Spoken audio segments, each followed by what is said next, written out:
हरे कृष्णा। श्रीमद् भागवतम भूमिका, जिसमें श्रील प्रभुपाद ने चैतन्य महाप्रभु के जीवन चरित्र को संक्षेप में वर्णन किया, क्योंकि चैतन्य महाप्रभु जो है स्वयं कृष्ण है, जो राधा रानी के भाव लेकर आज से 500 साल पहले प्रकट होते हैं हमें भक्ति सिखाने के लिए, किस प्रकार से श्रीमद् भागवतम को ग्रहण करना चाहिए, अभ्यास करना चाहिए और प्रचार करना चाहिए, इसकी शिक्षा प्रदान करने के लिए। तो चैतन्य महाप्रभु बहुत दयालु है, क्योंकि वो श्रीमती राधा रानी का भाव लेकर प्रकट हुए हैं, भक्त रूप में प्रकट हुए हैं, और उनके जो अनुगामी है, उनके जो फॉलोअर्स है, वो बहुत ज़्यादा दयालु है। जैसे कि उनमें नित्यानंद प्रभु और हरिदास ठाकुर सम्मिलित है। तो नित्यानंद प्रभु और हरिदास ठाकुर जो है वे प्रचार करते थे, घर घर जाकर लोगों को हरे कृष्णा कृष्ण कृष्ण हरे हरे, हरे राम राम राम हरे हरे महामंत्र का जप करने के लिए वो प्रार्थना करते थे, क्योंकि इसी महामंत्र से कोई भी व्यक्ति भगवत धाम जा सकते हैं। भक्त का एक ही काम होता है कि वो पतित जीवात्माओं के उद्धार के लिए कार्यरत रहते हैं। वो भगवान के दास के रूप में भगवान की प्रसन्नता के लिए वो भगवान के नाम का प्रचार प्रसार करते हैं। तो दो जगाई और मधाई नामक दो व्यक्ति थे, जो ब्राह्मण परिवार में ही उनका जन्म हुआ था, लेकिन बहुत उपद्रवी हो गए थे। वो सभी पाप करते थे, जैसे शराब पीना, मांस खाना, व्यभिचार करना स्त्रियों के साथ, डाकू थे, वो सभी प्रकार के पाप करने वाले थे। तो एक बार जब वो लोग नित्यानंद प्रभु और हरिदास ठाकुर जो मेन रोड है, मुख्य सड़क है, उससे जा रहे थे, तो उन्होंने सामने देखा कि बहुत भीड़ लगी हुई है लोगों की। तो जब राहगीरों से पूछा तो पता चला कि दो भाई हैं, जगाई और मधाई, ये लोग शराब पीकर उपद्रव मचा रहे हैं। तो नित्यानंद प्रभु ने सोचा कि ये लोग बहुत पतित है और इन पतित आत्माओं का उद्धार होना चाहिए। तो इस प्रकार सोचते हुए नित्यानंद प्रभु और हरिदास ठाकुर दोनों ही भीड़ के अंदर से जाकर दोनों भाइयों से हरिनाम जप करने के लिए कहा। तो ये लोग तो ऑलरेडी शराब पिए हुए थे ही, और ब्राह्मण का तो कोई गुण नहीं था। तो नित्यानंद प्रभु को वो गंदी गालियाँ दी। और जब शाम को महाप्रभु के समक्ष उपदेश कार्य की सूचना प्रस्तुत की गई कि कौन कौन कहाँ का उपदेश दिया, प्रचार किया, तो महाप्रभु को ये बहुत प्रसन्नता हुई कि इतना पतित जगाई मधाई को भी नित्यानंद और हरिदास ठाकुर जो है दोनों उद्धार करने के लिए गए थे। फिर दूसरे दिन नित्यानंद प्रभु इन दोनों भाइयों को देखने गए। तो ऐसे होते भक्त जो अहेतु की कृपा करते हैं। जैसे बहुत सारे भक्त भगवत गीता लेकर, भले ही वो प्रोफेशन से डॉक्टर हो, इंजीनियर हो, प्रोफेसर हो, बड़ा बड़ा बिजनेसमैन हो, फिर भी वो भगवत गीता और या आध्यात्मिक पुस्तकों को वितरण करते हैं। तो वितरण करते हैं, लोगों को बोलते हैं कि आप इसे खरीदिए। तो कई बार लोग गलत सोच लेते हैं कि शायद ये लोग कोई बिजनेस कर रहे हैं, लेकिन वो सेवा के लिए करते हैं और उसका पूरा पूरा पैसा मंदिर को जाता है। फिर मंदिर और आध्यात्मिक भगवत गीता पुस्तकें पब्लिश करते हैं, तो फिर और वितरण होता है, जिससे लोगों में जो अज्ञानता है वो दूर हो और आध्यात्मिक ज्ञान से उनका जो है मन संयमित हो जाए, कृष्ण पर स्थिर हो जाए। तो ऐसे दूसरे दिन भी गए। तो क्या हुआ, दूसरे दिन भी जब उन्होंने प्रचार किया दोनों भाइयों को, तो उनमें से एक ने नित्यानंद प्रभु के ऊपर मिट्टी का एक टुकड़ा मारा, जिससे नित्यानंद प्रभु के सर पे लगा और खून बहने लग गया। लेकिन नित्यानंद प्रभु इतने दयालु थे, फिर भी उनको माफ़ कर दिया, कुछ भी उन्होंने नहीं कहा, और बस यही बोला कि तुम लोग हरे कृष्ण महामंत्र जप करो, भगवान कृष्ण के नाम का जप करो। उनमें से जगाई नित्यानंद प्रभु का इस आचरण को देखकर बहुत आश्चर्यचकित हुआ कि किसी ने मारा, फिर भी इन्होंने, नित्यानंद प्रभु ने कुछ भी नहीं कहा। तो वो तुरंत उनके पैर पर गिरकर पापी भाई को क्षमा करने के लिए विनती करने लगा। तो नित्यानंद प्रभु की संगति से जगाई का हृदय परिवर्तन हो गया। तो क्योंकि मधाई ने ऐसा किया, तो मधाई के बारे में माफ़ी मांगा और विनती करने लगे कि मेरे पापी भाई को माफ़ कर दो। जब मधाई ने फिर से नित्यानंद प्रभु को मारना चाहा तो जगाई ने उनको रोका और बोला कि इनसे माफ़ी मांगो आप। तो इसी बीच जो है नित्यानंद प्रभु को जो चोट लगी थी, खून निकल रहा था, तो महाप्रभु को सूचना पहुंच गई और वो बहुत क्रोधित हो गए और उस स्थान पर आ गए। और भगवान कृष्ण जब क्रोधित होते हैं तो तुरंत अपने सुदर्शन चक्र से असुरों को मार देते, जिससे कि शिशुपाल को मारा था। तो वो जो है सुदर्शन चक्र का आह्वान कर रहे थे चैतन्य महाप्रभु। लेकिन नित्यानंद प्रभु ने चैतन्य महाप्रभु को याद दिलाया कि प्रभु इस आपके प्राकट्य में आपने ये मिशन लिया है कि आप असहाय पतितों का भी उद्धार करेंगे। तो जगाई और मधाई से पतित कौन हो सकते हैं? तो इसलिए आप इनका उद्धार कीजिए, इनको माफ़ कर दीजिए। और ये जो है जगाई ने तो मुझे बचाया भी है मधाई से। तो इस प्रकार से वो बोलने लगे। तो शास्त्रों का निर्णय यह है कि कलियुग में सारी जनता निम्नतम शूद्र गुणों वाली या इससे भी नीच होंगी। तो यहाँ पर चैतन्य महाप्रभु ने कभी जन्म के आधार पर कोई जाति प्रथा का जो स्वीकार नहीं किया, कर्म और गुण के आधार पर। भगवान श्री कृष्ण भी भगवद गीता में कहते हैं, चातुर्वर्ण्यम मया सृष्टम गुण कर्म विभागश, चतुर्थ अध्याय में। तो भगवान जो है विचार हमारे कर्म और गुण के अनुसार करते हैं, जन्म के अनुसार नहीं करते हैं। तो यहाँ पे भले जगाई मधाई भले ही ब्राह्मण परिवार के थे, लेकिन उनके कर्म के अनुसार वो बहुत शुद्रतम थे, शुद्र जैसा उनका आचार था। तो दोनों भाई भगवान के चरण कमलों पर गिर पड़े। जब भगवान सुदर्शन को बुलाया तो बहुत भयभीत हो गए। तो अपने अभद्र आचरण के लिए भगवान से क्षमा मांगा। और भगवान बहुत दयालु है, तो उन्होंने उनको स्वीकार करने के लिए राजी हुए चैतन्य महाप्रभु इस बात पर, इस शर्त पर कि वे जो भी पाप कार्य कर रहे हैं, जैसे मांस खाना, नशा करना, जुआ खेलना या व्यभिचार करना, ये सब छोड़ देंगे। इस प्रॉमिस पर उन्होंने माफ़ करने का निश्चय किया महाप्रभु ने, और ये दोनों भाई भी राजी हो गए। तो दयालु भगवान ने उनका जो है इस प्रकार से उद्धार किया। तो ये इस चैतन्य महाप्रभु का विशिष्ट दया भाव है। और इस युग में कोई व्यक्ति ऐसे नहीं कह सकता है कि वो पाप से मुक्त है।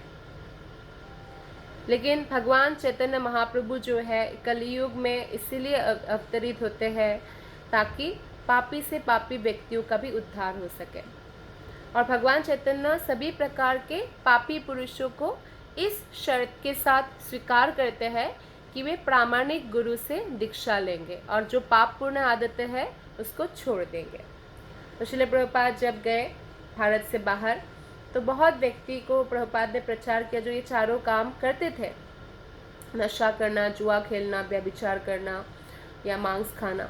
लेकिन जब उन लोगों ने प्रभुपाद का शरण ग्रहण किया तो उनका समस्त अवगुण चला गया, चैतन्य महाप्रभु का उन पर कृपा हो गई। तो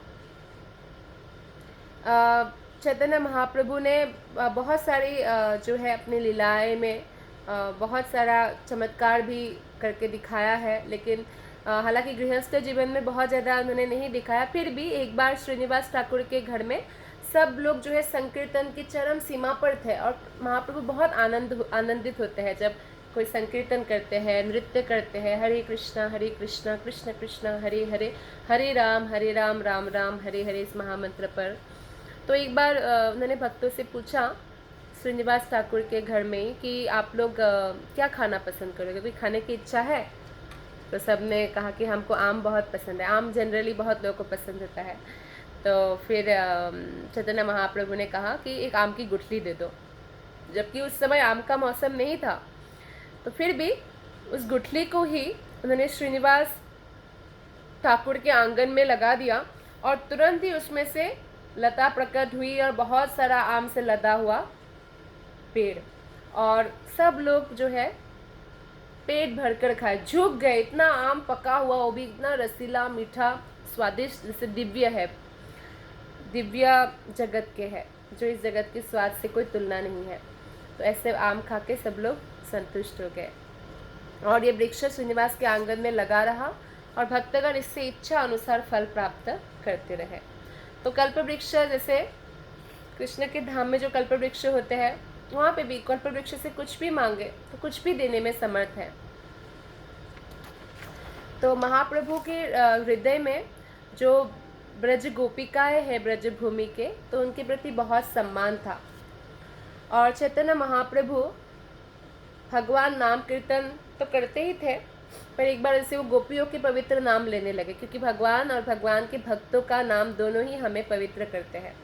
तो उस समय उनके कुछ स्टूडेंट थे, क्योंकि चैतन्य महाप्रभु शिक्षक थे, तो शिक्षा देते थे, तो उनके कुछ स्टूडेंट थे और कुछ शिष्य थे, तो उनको देखने आए। और जब देखा कि चैतन्य महाप्रभु तो गोपियों का नाम उच्चारण कर रहे हैं, तो बहुत चकित रह गए और मूर्खता के कारण वो महाप्रभु से पूछा कि आप क्यों गोपियों का नाम लेकर कीर्तन कर रहे हैं, कृष्ण के नाम पर कीर्तन करें। तो फिर चैतन्य महाप्रभु जब देखा कि ये मूर्ख शिष्य इनकी भावनाओं को नहीं समझ पा रहे हैं, क्योंकि चैतन्य महाप्रभु तो स्वयं कृष्ण है राधा रानी के भाव में, तो इसीलिए उन्होंने उनको भगा दिया बच्चों को। तो इससे क्या हो गया, विद्यार्थी जो है वो भ्रमवश जो है इस प्रकार उन्होंने डांटने के कारण जो है महाप्रभु के बारे में कुछ द्वेषपूर्ण बातें फैला दिया। और जब महाप्रभु को इसका पता चला, तो वे समाज में रहने वाले बहुत सारे प्रकार के मनुष्य का विचार करने लगे कि महाप्रभु तो स्वयं कृष्ण है। तो उन्होंने देखा कि जो लोग हैं उनके कार्यों को नहीं समझ पाते। जैसे भगवान कृष्ण ने भगवत गीता में कहा है, जन्म कर्म च मे दिव्यम। तो भगवान का जन्म कर्म दिव्य होता है, पर नहीं समझ पाने के कारण वो लोग क्या करेंगे, अपराध करेंगे। तो वो लोग अपराध ना करें, क्योंकि अपराध करेंगे तो उनका और पतन हो जाएगा। इसलिए चैतन्य महाप्रभु ने निश्चय किया कि मैं संन्यास लूँगा, जबकि उनका उम्र बहुत कम था उस समय। तो संन्यास लेने से क्या होता है, उस समय खासकर आज से 500 साल पहले संन्यास आश्रम को श्रेष्ठ माना जाता है। तो इसलिए सन्यासियों को सब लोग सम्मान देते हैं। तो इसलिए ताकि भगवान के प्रति किसी का अपराध ना हो, तो भगवान चैतन्य महाप्रभु ने संन्यास लेने की ठानी। हालांकि श्री चैतन्य महाप्रभु इस कलियुग में सन्यासी जीवन बिताने के बहुत पक्ष में ना थे, जिसका कारण केवल यह था कि इस कलियुग में बहुत कम सन्यासी संन्यास जीवन के विधि विधानों को पालन करने में सक्षम है। पर महाप्रभु ने संन्यास लेकर उन विधि विधानों को पालन करते हुए एक आदर्श भी प्रस्तुत किया। और एक केशव भारती नामक मायावादी संप्रदाय का ही संन्यास थे। उन्होंने बस औपचारिकता की, नहीं तो भगवान को कोई भी प्रकार की दीक्षा लेने की क्या आवश्यकता है। स्वयं भगवान ही आदि गुरु है ना, कृष्ण स्वयं आदि गुरु है। लेकिन फिर भी जब कृष्ण प्रकट हुए तो भी सांदीपनि मुनि के आश्रम में गए, और चैतन्य महाप्रभु ने भी उस संन्यास लिया। तो ये औपचारिकता या फॉर्मेलिटी किया, क्योंकि सन्यासी से ही संन्यास लिया जा सकता है। तो केशव भारती से उन्होंने संन्यास लिया। तो उसके बाद महाप्रभु का संन्यास हो गया, और उनके साथ श्रील नित्यानंद प्रभु, चंद्रशेखर आचार्य और मुकुंद दत्त थे। संन्यास ग्रहण करने के लिए नवद्वीप से कटवा के लिए प्रस्थान किया। और इन तीनों ने, नित्यानंद प्रभु, चंद्रशेखर आचार्य और मुकुंद दत्त, इन तीनों ने इस संस्कार में महाप्रभु को जो है सहायता की। तो इस प्रकार अपने 24वें वर्ष में, सिर्फ 24 साल के थे महाप्रभु, और माघ मास बहुत पवित्र मास होता है, तो माघ मास में 24वें वर्ष की समाप्ति पर महाप्रभु ने संन्यास ग्रहण किया। और इस प्रकार वो श्रीमद् भागवतम यानी भागवत धर्म के पूर्ण रूप से फुल टाइम उपदेशक, प्रीचर बन गए। तो बहुत सारे जो हमारे सद्गोस्वामी गण हैं, ये सब लोग जो है महाप्रभु के सहायक थे। तो संन्यास लेने के बाद वो वृंदावन जाने के लिए पूर्ण भावावेश में थे, लेकिन नित्यानंद प्रभु ने उनका मार्ग बदल दिया और उनको अद्वैत प्रभु के घर शांतिपुर ले गए। और इतने में उनको उनके माता को भी खबर दिया गया था, तो माता भी वहाँ पहुँच गई थी अपने पुत्र से भेंट करने के लिए। तो कुछ लोग ऐसा कहते हैं, कुछ प्रभुपाद कहते हैं कि कुछ धूर्त लोग ऐसा कहते हैं कि नवद्वीप जब संन्यास ग्रहण करने के बाद महाप्रभु अपनी पत्नी से मिले, क्योंकि संन्यास ग्रहण करने के बाद कोई भी अपने पत्नी से भी नहीं मिलते हैं, क्योंकि वो सबसे संन्यास ले लिया। और जिसके पति संन्यास ग्रहण करते हैं वो पत्नी भी एक विधवा की तरह जीते हैं, वो कभी भी पति से मिलने का प्रयास नहीं करते। लेकिन कुछ धूर्त लोग क्या बोलते हैं कि चैतन्य महाप्रभु ने अपना खड़ाऊ पत्नी से मिला और अपना खड़ाऊ दिया उन्हें पूजा करने के लिए, लेकिन प्रामाणिक स्रोतों से ऐसी कोई भी उपहार की कोई सूचना प्राप्त नहीं होती है, प्रभुपाद बोलते हैं। तो चैतन्य महाप्रभु से उनकी माता ने ये प्रार्थना की कि आप वृंदावन मत जाइए, आप जगन्नाथपुरी में रहिए, ताकि आपका खबर मुझे मिलता रहे, क्योंकि जगन्नाथपुरी जो है नवद्वीप से इतना दूर नहीं है जितना दूर वृंदावन है। तो इसीलिए अपनी माँ की अंतिम इच्छा जो थी वो पूर्ण किया, क्योंकि अब अंतिम इच्छा इसलिए बोला गया क्योंकि संन्यास ले लिया है पुत्र ने। तो उसके बाद महाप्रभु पुरी जाते वक्त जो एक खीरछोड़ा गोपीनाथ का भी दर्शन किया। खीरछोड़ा गोपीनाथ वही मंदिर है जो उड़ीसा में बलसोर स्थित रेमुना में है। तो वहाँ पे माधवेंद्र पुरी जो अनन्य भक्त है गोपीनाथ कृष्ण का, तो माधवेंद्र पुरी ने जब देखा कि बहुत सुंदर भोग लगा रहे हैं तो उनके मन में इच्छा हुआ कि ये खीर पता नहीं कैसे बनाते होंगे, बहुत सुंदर है, और अगर मुझे थोड़ा सा चखने को मिलता तो मैं मेरे गोपाल के लिए भी ऐसा ही खीर बनाता। तो लेकिन उनके मन में ऐसी भावना आई, भोग लगा जब रहे थे तभी, तो उन्होंने उनके मन में ऐसी भावना आई तो उनको अच्छा नहीं लगा, इसलिए वो वहाँ से निकल गए। भोग लगने तक भी अपेक्षा नहीं, वेट नहीं किया, और मार्केट प्लेस में जाकर वो हरिनाम जप करने लगे। तो बहुत सारे ऐसे छोटे छोटे मटकों में, जैसे बहुत सारा मटकों में खीर का भोग लगा था। तो एक खीर का भोग जो है कृष्ण ने अपने धोती के पीछे छुपा लिया, और रात को आधी रात को पुजारी को स्वप्न में बताया कि मैंने ऐसे छुपाया हुआ है, तो आप जाओ और मार्केट प्लेस में बाजार में बैठा हुआ है माधवेंद्र पुरी, उनको ये खीर का जो मटका है वो दे के आओ, मैंने उनके लिए छुड़ाया। तो फिर पुजारी जाके दे के आते हैं। तो ये लीला के कारण वहाँ के जो गोपीनाथ है उनका नाम है खीर छोड़ा, जो भक्त के लिए खीर भी चोरी करते हैं, तो ऐसा नाम हुआ। तो वहाँ पे भी दर्शन किया महाप्रभु ने जब जा रहे थे पुरी, और साक्षी गोपाल के मंदिर भी देखा जो 2 ब्राह्मण भक्तों के पारिवारिक झगड़ों के लिए साक्षी रूप में प्रकट हुए थे। तो साक्षी गोपाल का ऐसी कहानी है कि वो वृंदावन में साक्षी गोपाल थे, लेकिन एक बहुत अमीर ब्राह्मण जो है, गरीब यंग जवान ब्राह्मण, उनका मदद कर रहे थे वृंदावन दर्शन करने में, तो जिससे वो बहुत प्रसन्न हुए और उन्होंने गोपाल के सामने बोला कि गोपाल साक्षी है, मैं अपनी इकलौती बेटी का विवाह आपसे कराऊंगा। तो गरीब ब्राह्मण बोलते नहीं नहीं, आप कहाँ और मैं कहाँ, ऐसा क्यों वचन दे रहे हैं भगवान के सामने? बोलते नहीं, मैं वचन देता हूँ। तो जब घर वापस गए तो उनके पुत्र पत्नी सब ने मना किया कि इतना गरीब ब्राह्मण में हम नहीं दे सकते अपना बेटी। तो फिर वो भी बातों से मुकर गए। तो बोलते ठीक है, अगर गोपाल के सामने बोला तो गोपाल को साक्षी रूप में ले आओ। तो भक्त तो भगवान पर पूर्ण भरोसा है, तो वो जाते हैं वृंदावन और गोपाल को कहते हैं कि आपको चलना पड़ेगा साक्षी रूप में, और गोपाल चल भी देते हैं उनके पीछे पीछे। तो इस प्रकार साक्षी गोपाल का मंदिर है। साक्षी गोपाल का भी दर्शन किया महाप्रभु ने। तो उन्होंने साक्षी गोपाल ने अपने सेवकों पर विशेष दया दिखाने के लिए वृंदावन से उड़ीसा स्थित विद्यानगर गांव तक आए, अर्च अवतार के रूप में यात्रा की, और वहाँ से ये विग्रह कटक लाया गया। तो इसलिए आज भी हजारों तीर्थयात्री जगन्नाथपुर जाते समय साक्षी गोपाल मंदिर के दर्शन करने जाते हैं। फिर नित्यानंद प्रभु ने संन्यास का जो दंड है वो भी तोड़ दिया था चैतन्य महाप्रभु का। और पुरी में जब जगन्नाथ मंदिर में प्रविष्ट हुए, जगन्नाथ स्वयं भगवान को देखकर चैतन्य महाप्रभु प्रेम आवेश में बेहोश हो गए। तो ये दिव्य भाव तो मंदिर के कई लोग नहीं समझ पाए, लेकिन सार्वभौम भट्टाचार्य नामक महान पंडित उपस्थित थे। तो सार्वभौम भट्टाचार्य जो थे वो उड़ीसा के राजा महाराजा प्रताप रुद्र के दरबार में नियुक्त मुख्य पंडित थे। तो उच्च कोटि के भक्तों के द्वारा जो ये दिव्य भाव प्रकट होता है, तो ऐसे मुक्तात्मा द्वारा ही संभव है। तो भट्टाचार्य समझ गए कि कोई साधारण लक्षण नहीं है, तो इसलिए सबको बोला कि इनको हानि मत पहुंचाओ, और अपने घर लेकर गए। और इस तरह सार्वभौम भट्टाचार्य से भी मुलाकात हुई।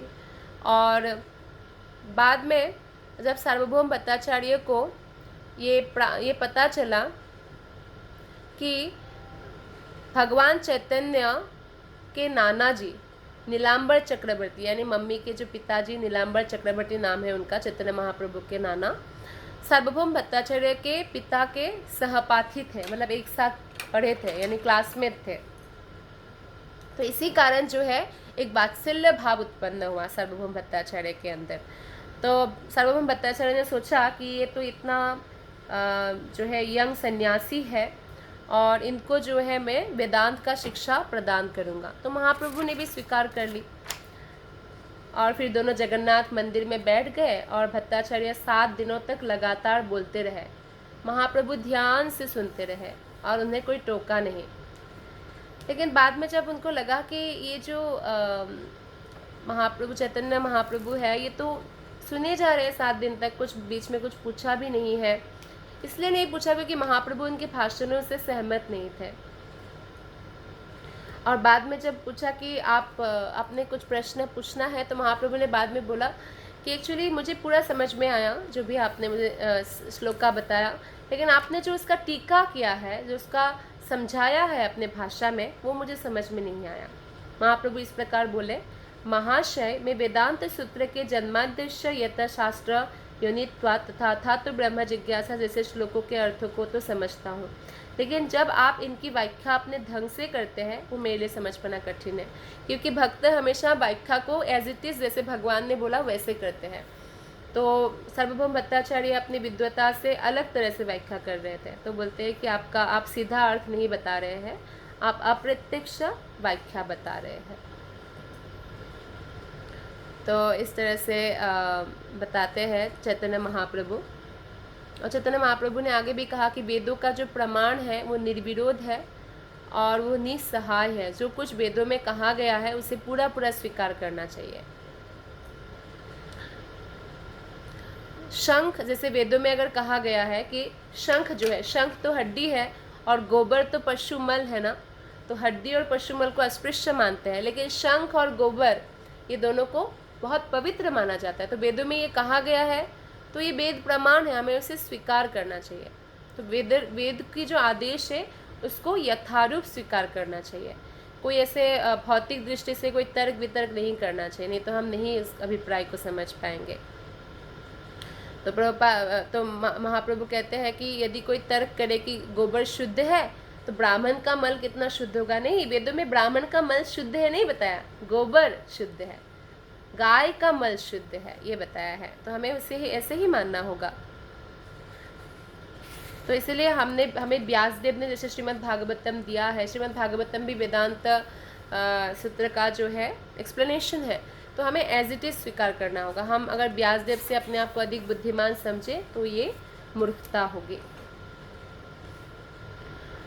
तो इस प्रकार वैदिक मंत्र मानते हैं कि परम सत्य जो है कृष्ण का कोई आध्यात्मिक, कोई भौतिक हाथ पैर नहीं होता, उनका सब कुछ दिव्य होता है। और जो जीवात्माएं हैं, अनंत कोटि जीवात्मा, उनके अंश हैं। तो इस प्रकार जो है समस्त जीव जो है जीवात्माएं पराशक्ति के अंदर आता है और जो ये भौतिक चीज़ें हैं ये सब अपराशक्ति के अंदर आता है। तो ये सब बातें उन्होंने की सार्वभौम भट्टाचार्य से। और जैसे शक्ति, भगवान की शक्ति है, जैसे सच्चिदानंद विग्रह, तो सत मतलब शाश्वत, तो शाश्वत अस्तित्व का संबंध है संधिनी शक्ति द्वारा चालित होता है। चित मतलब पूर्ण ज्ञान, वो ज्ञान जो है वो संवित शक्तियों से प्रेरित है। और आनंद आह्लादनी शक्तियों से। जो भी है पृथ्वी, जल, अग्नि, वायु, आकाश, मन, बुद्धि, अहंकार, ये सभी भगवान की अपरा शक्तियाँ हैं, लेकिन जीवात्मा पराशक्ति में आते हैं। इसलिए जो भी भगवान के स्वरूप पर विश्वास नहीं करता, जो भगवान का जो कृष्ण रूप है उस पर विश्वास नहीं करता, उसको श्रद्धा विहीन कहा गया है, अस्पृश्य है, मनहूस है तथा यमराज द्वारा दंडित होने योग्य है, उसको यम दंड मिलता है। तो श्री व्यासदेव ने अपने वेदांत सूत्र में कृपा करके वैदिक ज्ञान संकलित किया है। लेकिन यदि कोई मायावाद संप्रदाय यानी शंकर संप्रदाय द्वारा निरूपित व्याख्या सुने तो निश्चित रूप से वो आत्म साक्षात्कार के पद से भ्रष्ट हो जाएगा। इसलिए हमें केवल प्रामाणिक वैष्णव से हमें भागवत का व्याख्या सुनना चाहिए, कोई मायावादी से नहीं श्रवण करना चाहिए। इसमें एनालॉजी है पारस पत्थर का। जैसे पारस पत्थर है, वो कितना भी लोहे को सोने में परिवर्तित कर सकते हैं, लेकिन वो लोहा नहीं बन जाता है। तो इसी प्रकार भगवान श्री कृष्ण अपनी अचिंत शक्तियों के द्वारा सारे दृश्य जगतों को उत्पन्न करता है, फिर भी वो पूर्ण रहते हैं और अपरिवर्तित रहते हैं। बहुत मायावादी लोग क्या बोलते हैं, वो मिथ्या कंसेप्ट का जो है फॉलो करते हैं ना। वो बोलते हैं मिथ्या है, ये मिथ्या है, ये मिथ्या है, वो मिथ्या। ये भौतिक संसार मिथ्या नहीं है, ये भौतिक संसार है लेकिन अस्थाई है, स्थाई नहीं है। जैसे वेदों में प्रणव यानी ओमकार आदि मंत्र है ना, सब ओमकार से शुरू होता है सब मंत्र, और ओम का मतलब होता है भगवान श्री कृष्ण। लेकिन वेदों का ये जो मूल मंत्र है, इसको क्रॉस करके मायावादी तत्वमसी जैसे शब्द जो मूल मंत्र नहीं है वेदों का, उसको उस पर ज़्यादा बल देते हैं ओमकार की बजाय। और इस तरह महाप्रभु ने वेदांत सूत्र पर अपना प्रवचन किया और मायावादी विचारधाराओं का खंडन किया। उन्होंने साधिकार कहा कि हम सब भगवान से शाश्वत रूप से संबंधित हैं और इसके लिए हमें आदान प्रदान के लिए हमारा शाश्वत कर्तव्य है कि हम भगवान की भक्ति करें और कृष्ण प्रेम को प्राप्त करें। महाप्रभु ने कहा कि 3 बातों को छोड़कर बाकी सब जो कुछ भी शिक्षा दी गई है वेदों में, सब व्यर्थ है और मन गढ़ंत है। क्या 3 बातें? पहला, ईश्वर के साथ शाश्वत संबंध। हमें जानना होगा कि हमारा कृष्ण के साथ क्या संबंध है। जीवेर स्वरूप है कृष्ण नित्य दास, ये संबंध है। पहला तो ये है, इससे रिलेटेड जो भी है वेदों में वो हमें ग्रहण करना है। दूसरा, उनके साथ संबंधों का आदान प्रदान यानी अभिधेय। कैसे हम संबंधों का आदान प्रदान करेंगे, क्या प्रोसेस है जिससे हम कृष्ण को प्रसन्न कर सके। हरे कृष्ण महामंत्र का जप, भक्तों का संगति, मथुरा वास, भागवत श्रवण, तो ये सब। तो उसके बाद तीसरा क्या है, उनके लिए प्रेम की उपलब्धि यानी कृष्ण प्रेम को प्राप्त करना, प्रयोजन। तो संबंध, क्या कृष्ण के साथ संबंध है, अभिधेय, क्या प्रोसेस है उन तक पहुँचने का, और प्रयोजन कृष्ण प्रेम। तो इसके अलावा जो भी बात है वेदों में वो सब व्यर्थ की है। इसीलिए श्रील प्रभुपाद ने वेद उपनिषद पुराणों से वही बातों को लिया जो अत्यंत इम्पॉर्टेंट है, जिससे हम भगवत धाम प्राप्त कर सकते हैं, जो भौतिक जगत से कोई लेना देना नहीं रहता। तो भगवान ने आगे भी कहा कि श्रीपाद शंकराचार्य द्वारा पढ़ाया गया मायावाद दर्शन वेदों की काल्पनिक व्याख्या है। काल्पनिक व्याख्या बताया है जो श्रीपाद शंकराचार्य ने व्याख्या की है। लेकिन शंकराचार्य को, आदि शंकराचार्य को ये शिक्षा देनी ही थी। क्यों? क्योंकि कृष्ण का आदेश था। पद्म पुराण में कहा गया है कि भगवान ने शिव जी को आदेश दिया कि वो मनुष्य जाति को उनसे विलग करे, क्योंकि भगवान अपने आप को इस प्रकार प्रच्छन्न करना चाहता था ताकि अधिकाधिक संतान उत्पन्न करने के लिए लोग प्रेरित हो। फिर भगवान चैतन्य महाप्रभु के रूप में आकर उनको हरि नाम प्रदान किया समस्त मानव जाति को। और महाप्रभु कहते हैं कि मैं कहता हूँ कि भगवत भक्ति मानव का सर्वोच्च ध्येय है। अगर हमें मनुष्य शरीर मिला है तो हमें भगवत भक्ति करना चाहिए। धन्यवाद। हरे कृष्ण।